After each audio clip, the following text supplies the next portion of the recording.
Hello, it's Alexa Hampton. This is 52 Weeks of Design Live, and I am in for to join.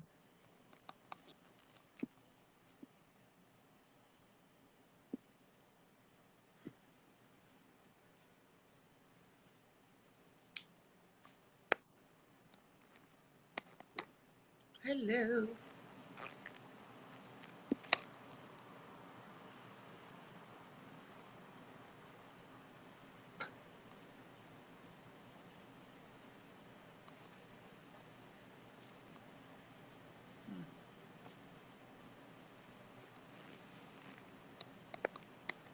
Hi, guys.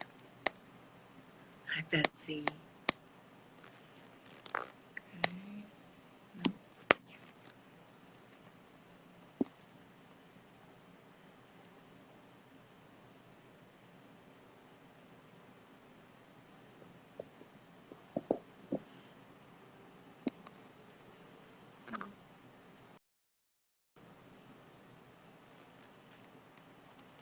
Anne is unable to join. I will try again.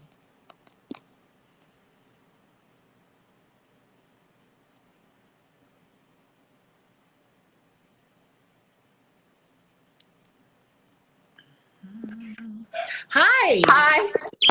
We got it. I'm a live virgin, so I apologize in advance. Well, thank you. You're welcome. Gorgeous. Thank you.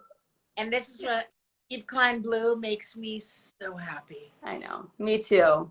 So congratulations. This is quite a read. So, I mean, it's just everything you want from a decorating book. Really? Yeah, it's great. Thank you. I mean, that means so much to me coming from you. You have you froze There for we a go. sec. Okay, perfect. Hi. Hi. That means so much to me coming from you. You froze for a sec, but I mean, no, it's, I'm as much a design enthusiast as I am a design professional. Yeah. So I just eat these books up. Ditto. Yeah. So fun. When did this came out? A couple months ago? 2 months, September 20th. Oh, wow. Huge. Yeah. It's been a wild ride. Have you been doing a book tour? A little bit. We're so busy at the office, so it's hard to find time to escape and go see people. But we've had a couple of book launches. So, but people, for example, who might see this, can they get it on your website? They can buy it from bookstores nationwide. Amazon's carrying it. Support local bookstores, of course. I'm all about the mom and pops. So, yeah. Is the great time to get presents. I know. Are the best present, and this is such a good one too. Hey, is there a dust jacket, or is this the cover? That is the cover. Because I actually was talking to my publisher recently, and they were explaining to me that dust jackets are going bye-bye. Well, I always found dust jackets just get tattered, and over time I end up taking them off anyway because I love books and my books get used, and then the dust jackets just fall apart. And when we were looking at the finances of the book, my publisher was like, "Do you want a dust jacket?" I said, "I don't think we really need a dust jacket. The idea is that the whole book is a solid concept from start to finish, and it looks like a box. Like even the edge pages are colored in the blue, so it's like it's a unique kind of presentation. And the dust jacket didn't make so much sense to me. And then it just has that debossed mood in gold. So the book was actually kind of a design project in its own. Oh, absolutely. Yeah. But they often, with Amazon and with shipping, people get crumpled dust jackets and it makes them angry. I know. So I mean, any book can get damaged in shipping, I guess, but it is what it is. very, very beautiful. So tell me how you got into the business. So I wasn't really prepped to be in the business. I was prepped to be in my dad's kind of ad agency. Corporate communications was his business. And I made a career switch in my 20s because he sold his company. But my mother was an interior designer, also went to the New York School of Interior Design. She did more commercial work. And I saw her name was Kay, right? Yeah.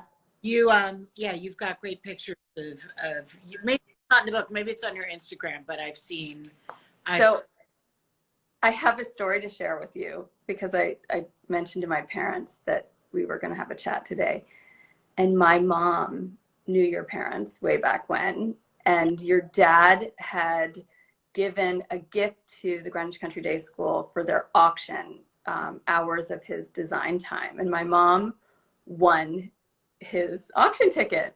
That's so cool. So your dad went to my parents' house and sat one-on-one in their living room in Greenwich. And my mom said to me, he's the most calm, adorable man. Like, he was so connecting and just lovely, and just he just had a nice aura about him. Because calm does not come to mind. No, maybe she just felt that way. Maybe. And she had a lot of designer friends, but he sketched their living room, like did every elevation by hand. And I was like, what? How come you didn't tell me this? All these years, I did not know that. And I said, you better find those sketches somewhere, please. And all the shuffle. So was she in it forever? I mean, clearly cared about it forever. The house? Design. Yeah. Oh yeah. She is a design passionate lover, and actually kind of designed some of our homes, but had hired other designers to work on our houses. And I guess didn't hire your dad way back when because I don't think they could afford him then. But she just adores him. So I thought I would share that. It's kind of fun. Yeah. And how second gens to be speaking. I know, special. So I think you're looking at it. So the book is Mood Interior Inspiration, and you, as I find most of my favorite designers, who love all kinds of things. Mm-hmm. You don't have, you're definitely not stuck. What are your favorite? I mean, you're all over the place. You work in not rustic, but more organic settings, and you have like high geometry, and you obviously do modern things. So you just love everything, which I totally agree with. Like, that's a great way. So design for me is really about people. And when the projects come across my desk, I want to know and dissect who I'm designing for. And every project is so different. And it's almost like a study in psychology. It's like, who are you? What are you about? What makes you tick? What makes you happy? What's your dream for the project? So I really try to focus on who the client is, and then the aesthetic. I don't ever want to be pigeonholed into one type of style. I really enjoy working in multiple styles and drawing upon inspiration from anything experiential. Right. This whole idea is that we're in an experiential journey. So what makes you tick? Like, tell me about your journey.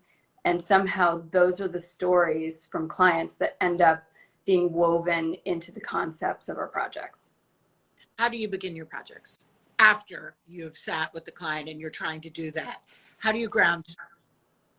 So we have a very long questionnaire that is it's pretty intense. Yeah.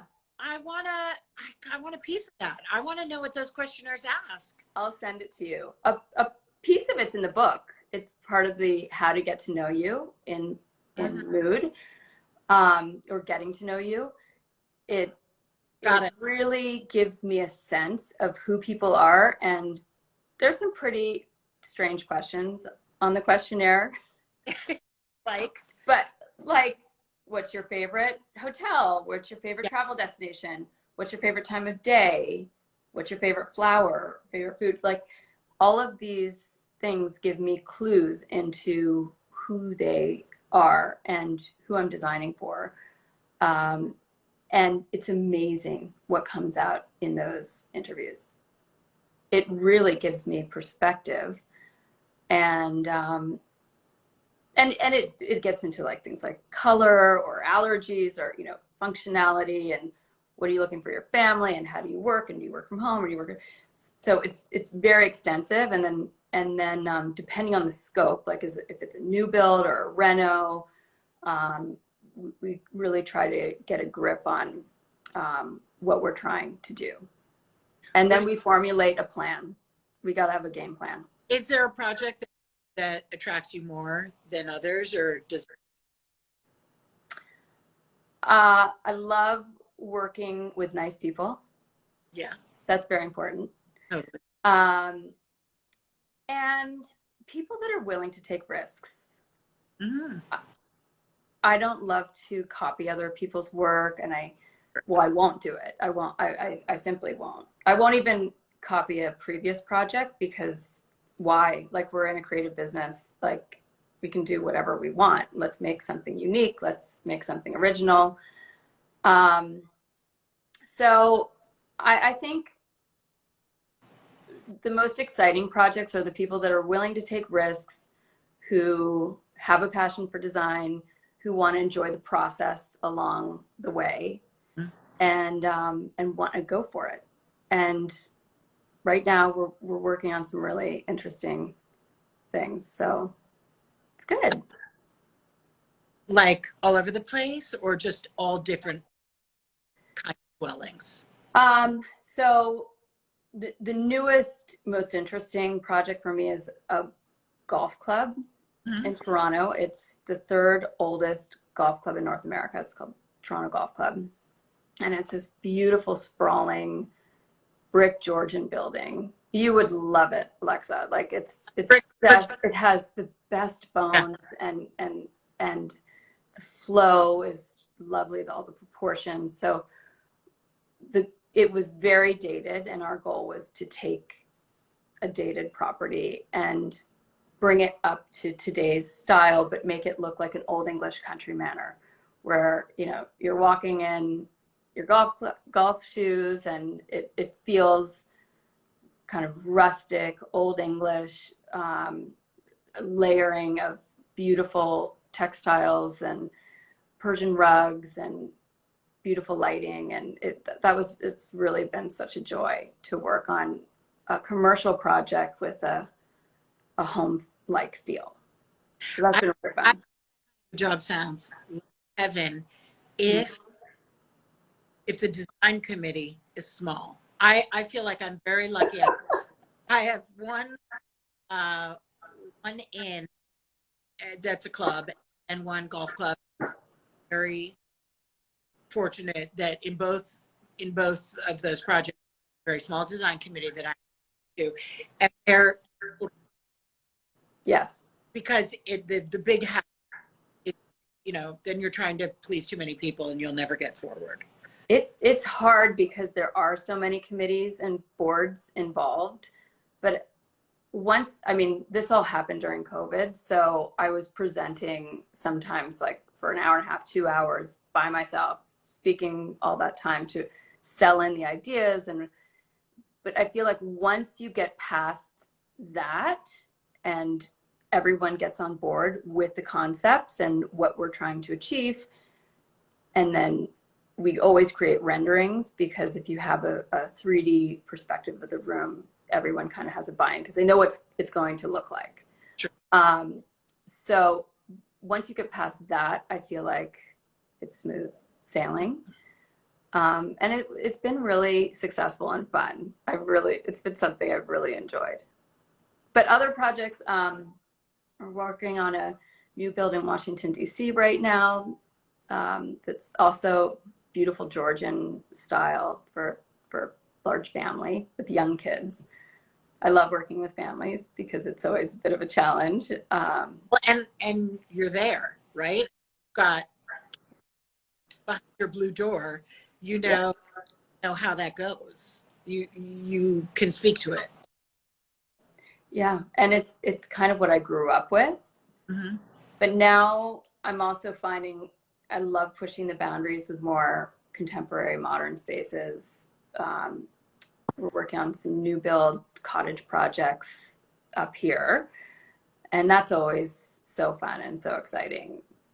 Building on the water and looking at the elements.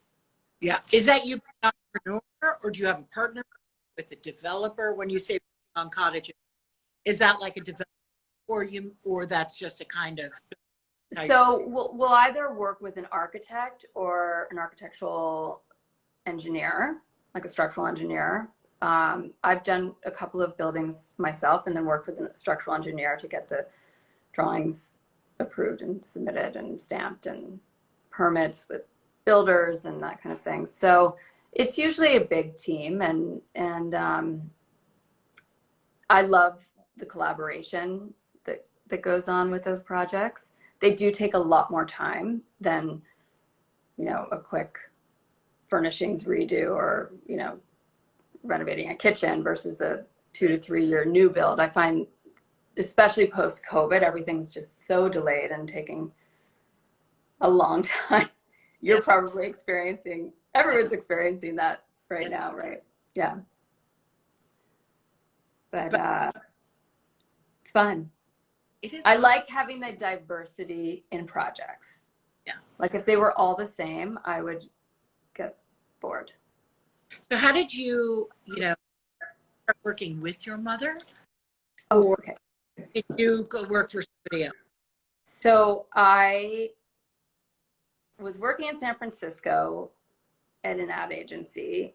My dad sold his company, and I did some soul searching and decided that my passion was in architecture and design, applied to Parsons, went back and did an associate's degree post-grad, because I did my undergraduate at Vanderbilt.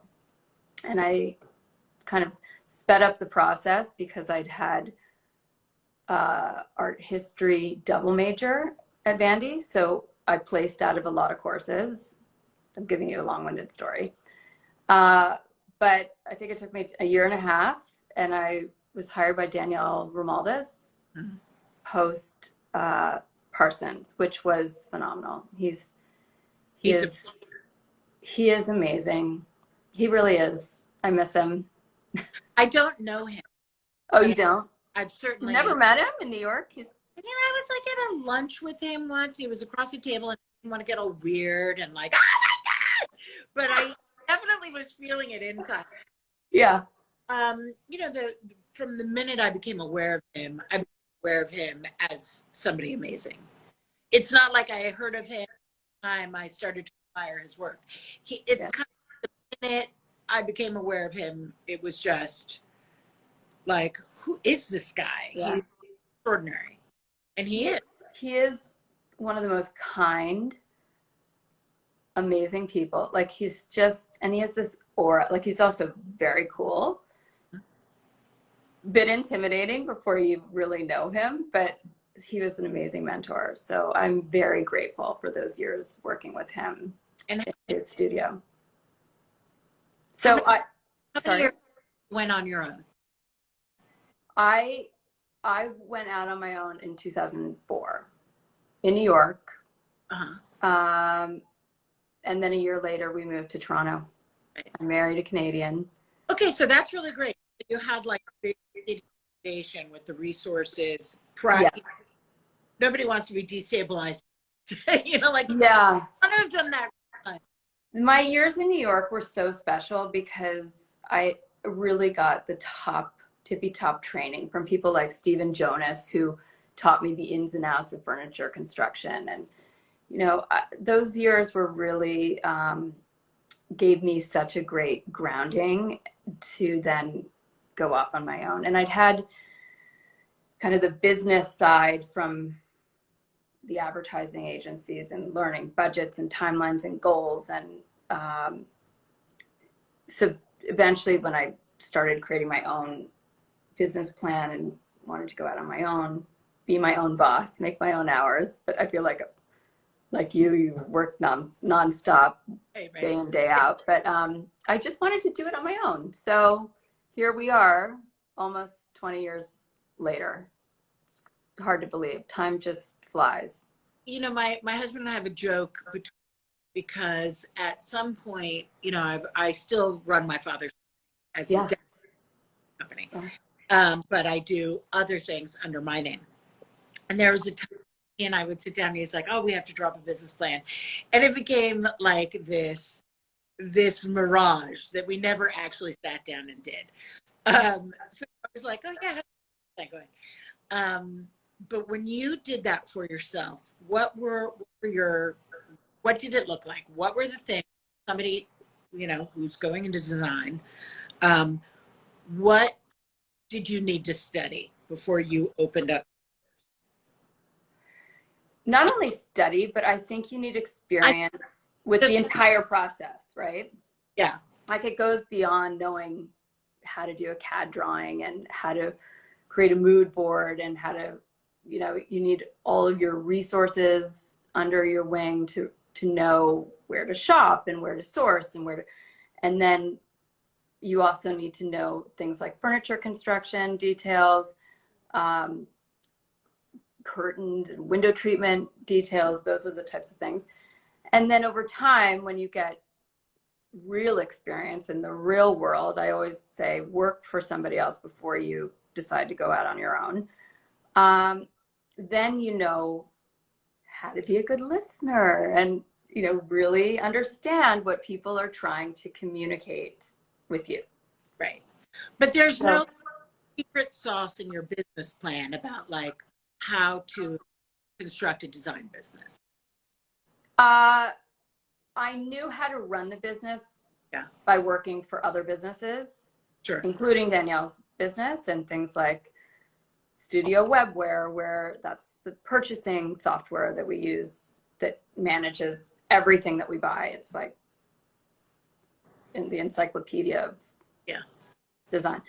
But I called Celery Campbell years ago. I mean, this is probably 20, and she's just amazing. And I said, how do you do you build differently than we build? And how do you bill? And what do I need in my contract? And I looked at several other contracts, but those are things that, and our contract has changed like 20 times since then. But I think it's so important to talk to other designers, and we have such a close-knit design community. The DLN has been a wonderful resource for people to have forum meetings or connections within our design community to reach out and say, this happened to me, how do I fix it? Or this is in my contract, does it need to be? Or somebody questioned this in my contract. And those are the types of things that are, I think, really important to iron through and talk through with your friends who have experience. And I think it's important to be a part of this community that we are part of, also just as like a citizen of the design world. 100%. I agree with you more. We really, I don't think it's something that people think, oh, that's something we need to do, but it is. It is, you have to participate to have a richer experience, understanding of how the profession, and to enjoy yourself more and to give yourself options. The more you put out and give yourself and connect, the more you get back, and the more layered you can become in your own career, quite frankly, right? I do not want my daughter to hear that. The more you put out. Oh no. But yes, I hear. Yes, the more you put out into The more you give to the work, the more brain energy you give to the work. You're really funny. Well, daughter. Teenagers are listening. Oh my God, my kids are hopefully not watching this. I do think that's kind of like a secret. And it's not a secret because people keep it secret. It's just like not an obvious thing until you're a business that you do really participate. You must participate in the community. Yes. In whatever that means to you, but you must participate. Yeah. I find so many, like there's so many great companies too that bring the design community together with events, and it's really important to attend those as well. And I haven't, I mean, I will be the first to say it's been so busy and I have 4 kids at home, but if I can, I will be available and go to those events. That's important. And there's also, there are moments for that. Like I think in the beginning my head was down, so I needed to find my footing before I could like really start those things that seem to be less result driven, because you go to Yes. those, you don't walk away with something concrete. You walk away with information and knowledge and relationships, but when you're young, you don't necessarily know what that means. But I think that I remember meeting with a group of young, many of whom now are bold-faced names, and when they had spoken to the Kravets and said, "Oh, like a group of 5 designers were meeting with various other designers to have questions and stuff through the Kravet." And I was one of the people that hooked up with these young designers. And I just as much as they asked me in the beginning, I would feel totally comfortable calling them and asking them. It was like an instant camaraderie. Yes. And basis for sharing both directions. For sure. And there's so much to know. And design, like it's just never ending rabbit hole, right? Mm-hmm. And things are changing so rapidly with technology and things like lighting design, like it's so vastly changing. So it's hard to keep up. So it's important to go out and meet your lighting consultants and talk through like, what is the latest and greatest? We want to give our clients the best we can give, but to understand that technology and get, my team's got to get on board to understand what it all is. And the rest of the design community has to figure this stuff out quickly.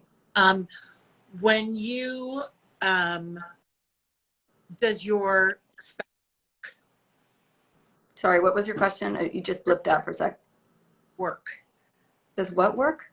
Your spouse. Oh, yes. Oh, yes, he does. So he's actually away right now, which is always fun. No, I asked because I'm always interested, especially with women. Yeah. What you think your friends think when you are as a decorator, interior designer. Because to your point, that we've got to keep track of technology and so many moving parts. But it's funny because we exist on another level, our day job, as kind of what? Like, oh, this is my wife, she's a decorator. Or, this is my husband, he's a decorator. What do those people think we're doing? That's a really good question. My husband, he values what I do very highly. But what do other people think of how? I sometimes feel a pat on the head. Yeah, I don't know. I feel like I'm moving so fast all the time. I don't even have I don't even think about that. You know, it's like I've got this many hours in the day to get this done. I don't really worry about what other people think, because why? But it, yeah, But totally. But it is interesting because it's, you know, a career that is so evolved and it's so, mhm. it was always tremendously complex. In a million ways, it's so much easier now because of our or email. But it's just such a varied profession. So do you know Julia Malloy? Do you know I Julia? No. think Julia's a good friend, and she's a consultant in the mhm. design business. But she always said that our business is the most complex business that exists, really, because it's so layered. There's so many parties involved. There's so many steps of the process. It's just like this vast, um, organization of people and entities that have to all work together to get a project from A to Z. And unless you're in it, it's really hard to know what that entails, because it's not just fluff. Or in it. It's not fluff. Like, we're dealing with major budgets, a lot of people, from the client side, from trade side, builders, architects. So everyone has to come together to make the end product. So I actually, you know, people are like, how do you manage day to day? And I just kind of live in the moment, and I'm very focused in the moment, and then I'm task driven and project driven.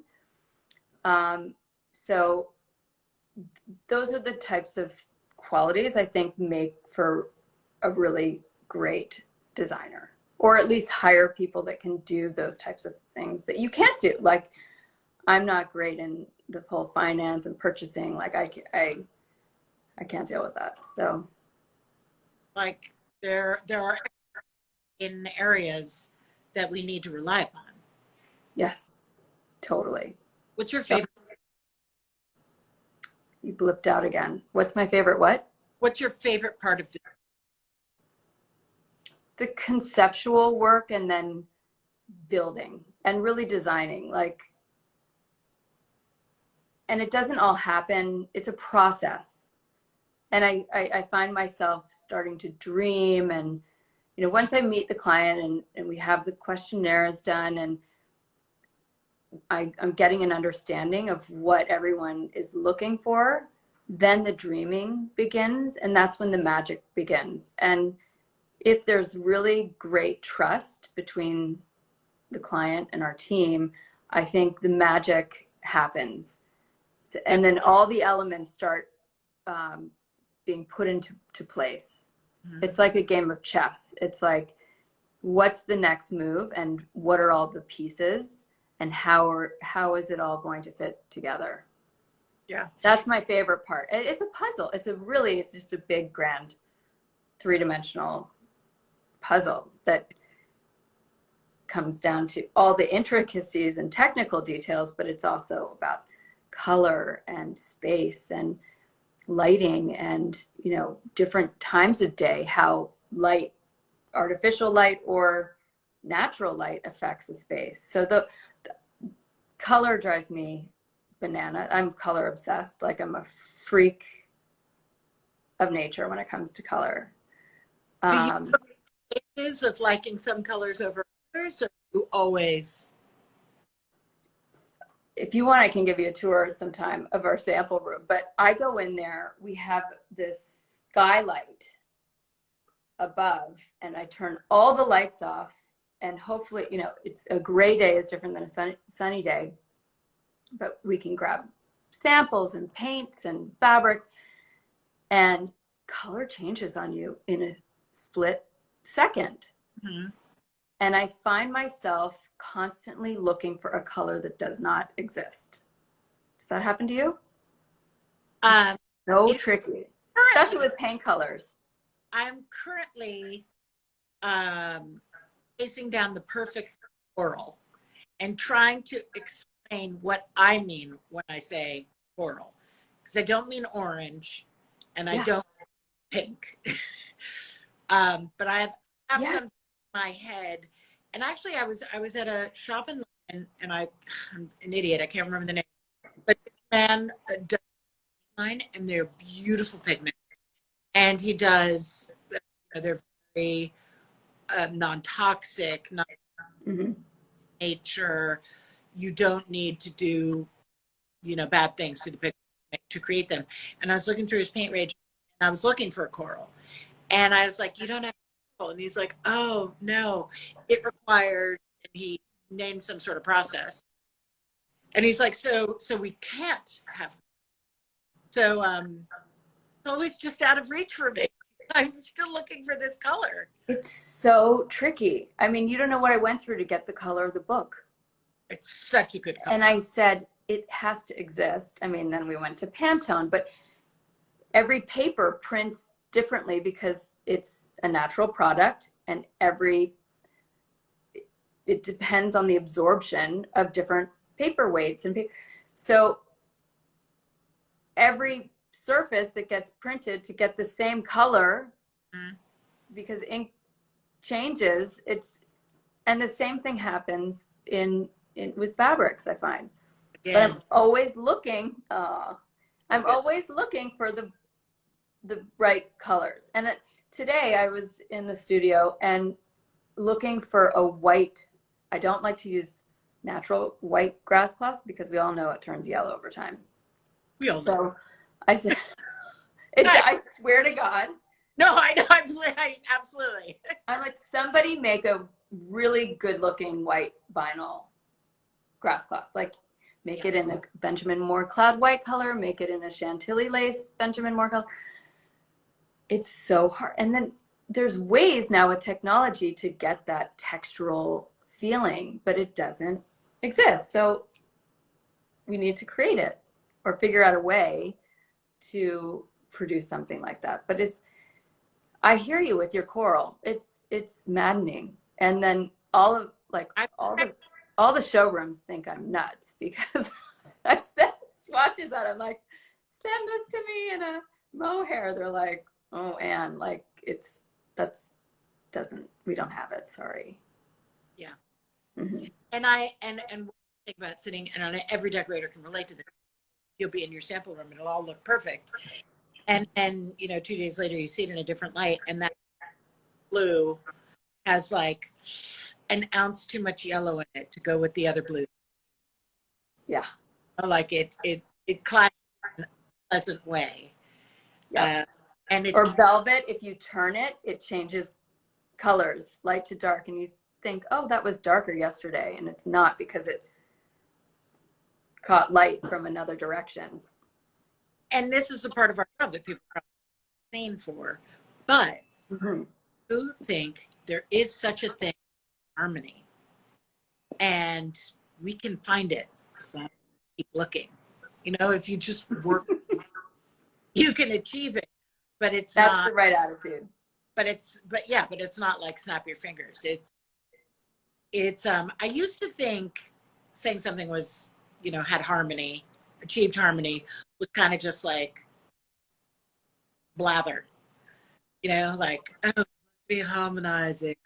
But I really did walk into a room that has harmony, define that as you will, but it's a thing. It is such a thing, and it's our job to find it. Yeah, but that's our job. And that's a job, looking for harmony. I mean, cleaning up garbage. Because you are a color freak, you're always striving to find that thing. Would you ever do paint or? Totally. I mean, so why aren't you doing that? I might need you to do that. I should. I don't like the word should, because it's like, you should do it. Just do it. Don't say you should do it. Just go out and get it done. I want to focus on a great fabric line I really want to do some textiles in the near future. And what would they be? Like, They would be based on my travels, because I think a travel collection would be so inspiring, and I'd organize it by country, and every country I go to, I'm like, my mind comes, it's like, and then I spend days kind of downloading and processing, and we were just in Egypt for like 4 nights. It was the quickest trip of my life. it's like, Egypt. it's And I was like, I've been wanting to go to Cairo my entire life. And we only had time for 4 nights. Anyway, we ended up. not a many day kind of trip. Oh, you could spend months there. Like, there's so much to see and so much inspiration. We ended up in a town called Fayum, like a couple of hours away from Cairo. And this Swiss woman went to Egypt and taught the locals how to make pottery. Mm-hmm. It's like the most beautiful ceramics I've ever seen in my life. If you're an Etsy freak like me, go to Etsy and look up Fayum ceramics. Can you spell it? Fayoum.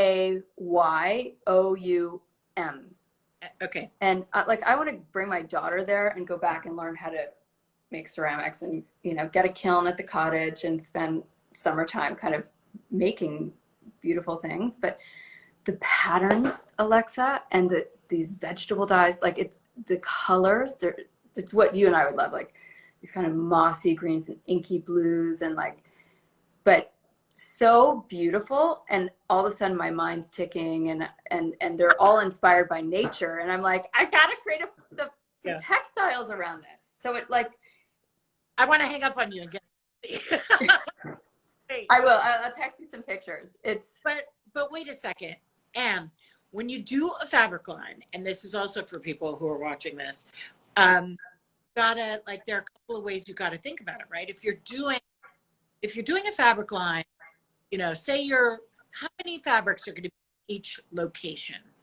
What are you talking about? Like 10? Yeah. Keep it small and keep it in a theme. 10 Morocco, 10 Sweden.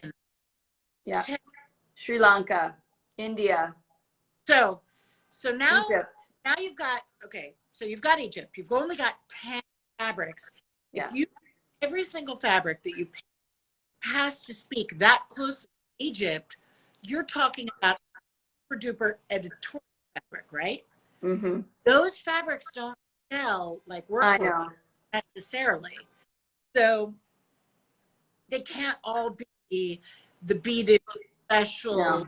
No. Some of them have to be a solid. That's right. In the same color, so you can have your editorial. Because fabric, you fund this yourself, is going to give me 50 editorial fabrics that only, a handful of people are going to buy a quantity of. For sure. It's really that back and forth between editorial and profitable. That's so true. Is just like an endless tension. And you don't want to dumb down you and no, I don't want to dumb down what I'm doing, but you also owe it to your partner to succeed as well as you can. That's right. We are in a business. Yeah. So it's very thought provoking. So, which is why I'm right now, my head is all about the small batch. Yes. Because the small batch doesn't need to sell a bazillion. I'm not doing anything small batch, but I have it on my mind. Okay. I want to see your ideas. I want you to do a small batch paint line. Okay. What are the Canadian rules about paint? What do you mean rules? Like low VOC, or could you sell them and they could cross state lines, kind of thing? I don't know the answer to that question. I do have stringent environmental requirements in Canada. There are, and I don't know anything about the process of and the chemical process of paint. So can't really speak to that, but it's definitely something that I would be interested in doing. But for me, it's about finding the colors and then finding the right partner to create the line, of which I obviously don't have the knowledge and No, into that. But even like, I find everything I do takes education. It really does. Like the process of creating my first book, like I had no idea what publishing was about. None. And even getting into a paint line or furniture, lighting design, like there's a process and you have to have the right connections and you got to put it out there. So do you you're going to work with on fabric? We need to put it out there. Right. Do you have a fabric line in motion? I have sketches. Okay. And watercolors. Like I like to doodle and kind of play on patterns and things when I'm traveling. Good. Then I'll come back. Sometimes I'll take time. Like it's really important to take time for yourself to, like I said, download those ideas and sit down with a sketchbook or your watercolor, your paints, and really make that happen. Because if it's in here, you got to get it on papers or computer. I like to create with my hands. So, and you're just about doing that. Yeah. No, there are a lot of ideas, and I have some wonderful colleagues who said, when you're ready, and let's get to it. But I wanted to get my book out first, and there's a lot going on project-wise. So maybe next year. So you have I can't believe it's December. Happy December. So what was the coolest thing about coming out with? So Mood happened because I wanted to give back. I wanted to create a book that really gives back, to not just educate, but lists sources and really talks about my design philosophies, and then I just wanted the fun. So every page is kind of a surprise, and you can kind of lose yourself in the book and kind of open up to any page and be on that kind of experiential journey. Yeah. And we chose the name because it's a play on emotions, and what we do is so personal and based on human feelings. And I ask clients, like, how do you want to feel in your home, and how do you want to feel in your bedroom or your kitchen? Like, do you want it to be cozy or sexy or relaxed, or so it's like playing on those emotions. 7's my lucky number, and that's why there are 7 moods in the book. So the concept just very naturally evolved, and I've been wanting to write a book for a long time. I pitched it to publishers probably 5 or 6 years ago, and a couple of them said, "We'd love to do your book, but no recipes." And I'm like, "What?" Like it's about, everything. feeding the senses. Like it's what we want to touch, look at, feel, taste, hear, hence the playlist. And I just said during COVID, like, what else? I'm not going to waste my time watching Netflix every night. So I wrote a book. No. Yeah. Don't be No, I do love Netflix. But it gave COVID, like the pandemic gave me the time to put the book together. And I a lot of people have asked me, like, who did it, and Beth Hitchcock was my editor, and Rose Piero is my art director, very talented women. And the 3 of us, Rose has all the files in the, it's called InDesign, the InDesign files. That's the program that the book was designed in. And the 3 of us put the book together, and we had a finished product that we then shopped around to publishers. So I didn't have a publisher from the get-go. I said, let's really totally do something out of the box with that and bend the rules. Yeah. And see what happens. Ages ago, when my mother read her book about my father's work, Mm-hmm. you know, she was putting it off, and she was like, oh, well, I don't have a thing yet. And I was like, but you know you're going. So, like, start. Yeah. But, you know, that's not her process. But I really like that you did that, because it is an option. You just have to know that maybe it might not go anywhere. Maybe it'll gestate for a while and someone will tweak it like a manuscript, like a fiction manuscript, Mm-hmm. and have to rewrite it. But I think it must have had a huge impact on how you approach your day job, having gone through the iterative process. Just think about who you are as a designer and putting it down on paper must have clarified who you think you are. 100%. It was the most cathartic experience writing the book. It's like, it was a therapy project. But if I don't put myself out there, what's the point? And I didn't want to just showcase my portfolio. That wasn't the point. And that's Right. not the point of design. So, The point. right? I don't know. It's, but you wanted to do something expressive of your mood. exactly. Yeah. And I really had fun with it. So it was a nights and weekend project. And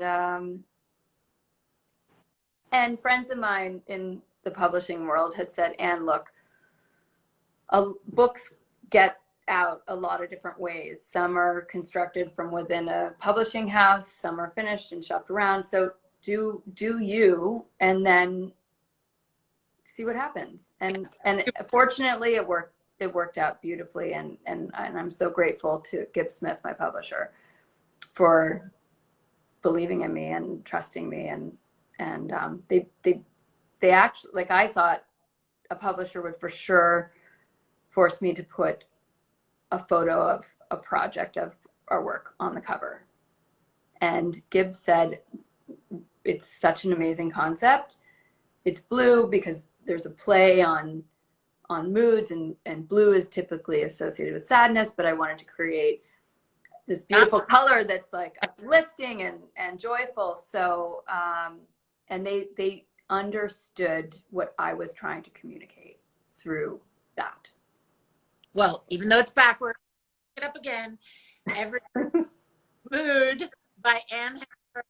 Get it for Christmas, because, which I had not known. I mean, I noticed, didn't cogitate, or, you know, it did not get in my head that you have done all the end blue. So it's box. So, you know, how many boxes do we sell to our clients? Boxes and trays.